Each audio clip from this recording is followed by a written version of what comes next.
most trying circumstances. Their faith in our cause is not blind. It is based on a clear-eyed assessment of their own powers of endurance and a profound respect for the aspirations of our people.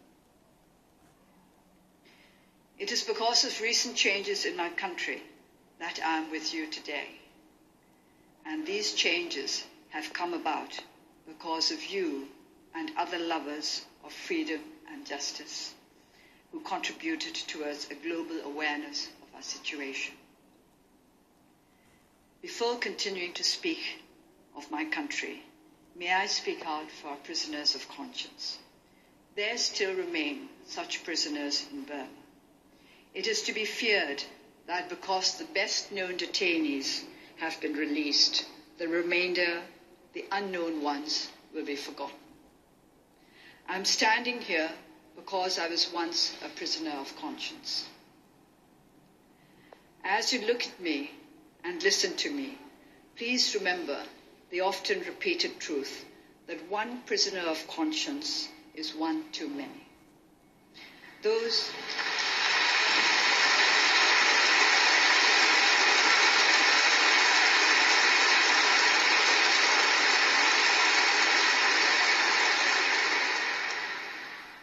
who have not yet been freed, those who have not yet been given access to the benefits of justice in my country, number much more than one. Please remember them and do whatever is possible to effect their earliest unconditional release.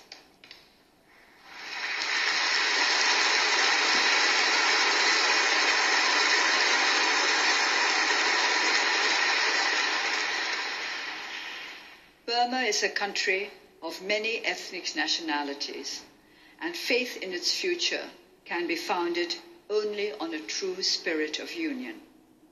Since we achieved independence in 1948, there never has been a time when we could claim the whole country was at peace. We have not been able to develop the trust and understanding necessary to remove causes of conflict. Hopes were raised by ceasefires that were maintained from the early 1990s until 2010, when these broke down over the course of a few months. One unconsidered move can be enough to remove long-standing ceasefires. In recent months, negotiations between the government and ethnic nationality forces have been making progress. We hope that ceasefire agreements will lead to political settlements founded on the aspirations of the peoples and the spirit of union. My party, the National League for Democracy, and I stand ready and willing to play any role in the process of national reconciliation. The reform measures that were put into motion by President U Thein Sein's government can be sustained only with the intelligent cooperation of all internal forces, the military, our ethnic nationalities, political parties, the media, civil society organizations, the business community, and most important of all, the general public. We can say that reform is effective only if the lives of our people are improved.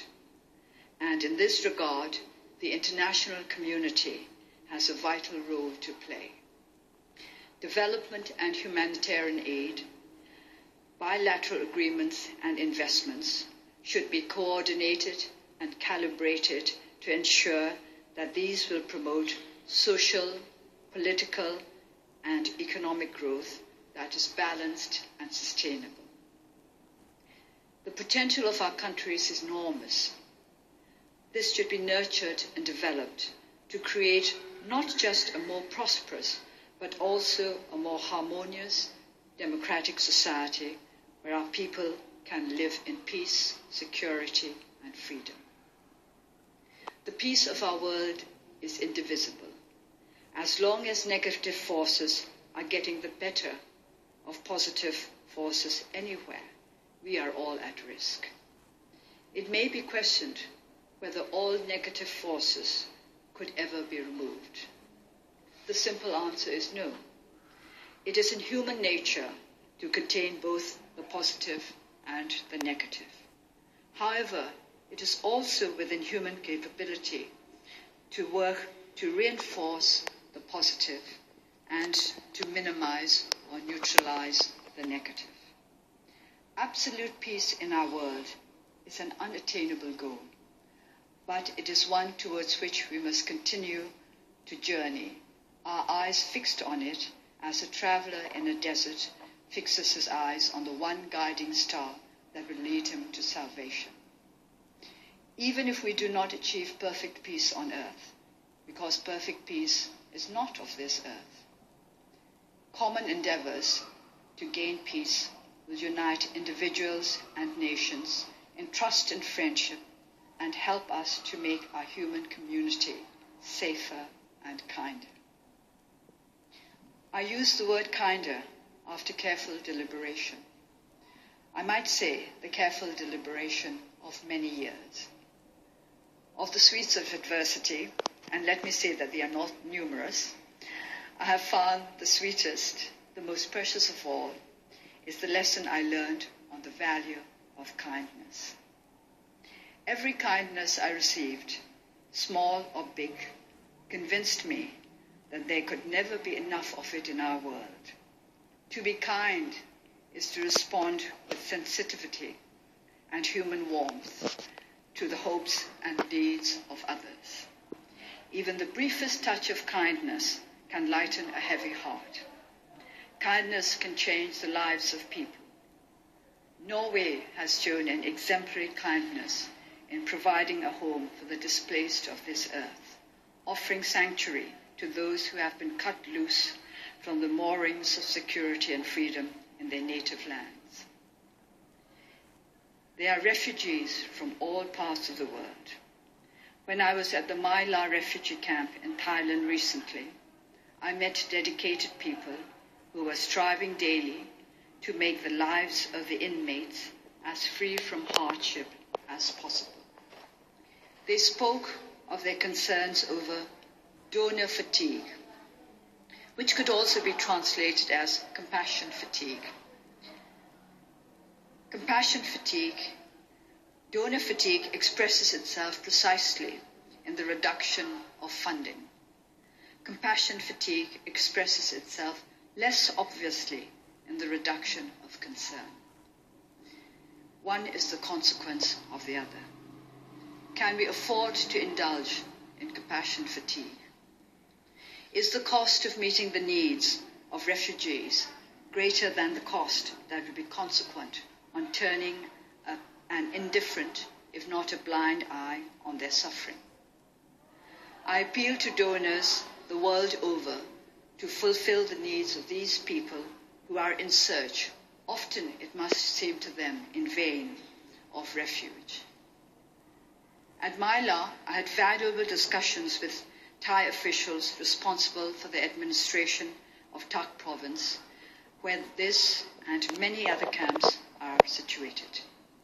They acquainted me with some of the more serious problems related to refugee camps: violation of forestry laws, illegal drug use, home-brewed spirits, the problems of controlling malaria, tuberculosis, dengue fever, and cholera. The concerns of the administration are as legitimate as the concerns of the refugees. Host countries also deserve consideration and practical help in coping with the difficulties related to their responsibilities. Ultimately, our aim should be to create a world free from the displaced, the homeless, and the hopeless, a world of which each and every corner is a true sanctuary where the inhabitants will have the freedom and the capacity to live in peace. Every thought, every word, and every action that adds to the positive and the wholesome is a contribution to peace. Each and every one of us is capable of making such a contribution. Let us join hands to try to create a peaceful world where we can sleep in security and wake in happiness. The Nobel Committee concluded its statement of 14th October 1991 with these words. In awarding the Nobel Peace Prize to Aung San Suu Kyi, the Norwegian Nobel Committee wishes to honor this woman for her unflagging efforts and to show its support for the many people throughout the world who are striving to attain democracy, human rights, and ethnic conciliation by peaceful means. The chairman beat me to it by repeating those words. When I joined the democracy movement in Burma, it never occurred to me that I might ever be the recipient of any prize or honor. The prize we were working for was a free, secure, and just society where our people might be able to realize their full potential. The honor lay in our endeavor. History had given us the opportunity to give of our best for a cause in which we believed. When the Nobel Committee chose to honor me, the road I had chosen of my own free will became a less lonely path to follow. For this, I thank the committee, the people of Norway, and peoples all over the world whose support has strengthened my faith in the common quest for peace. Thank you.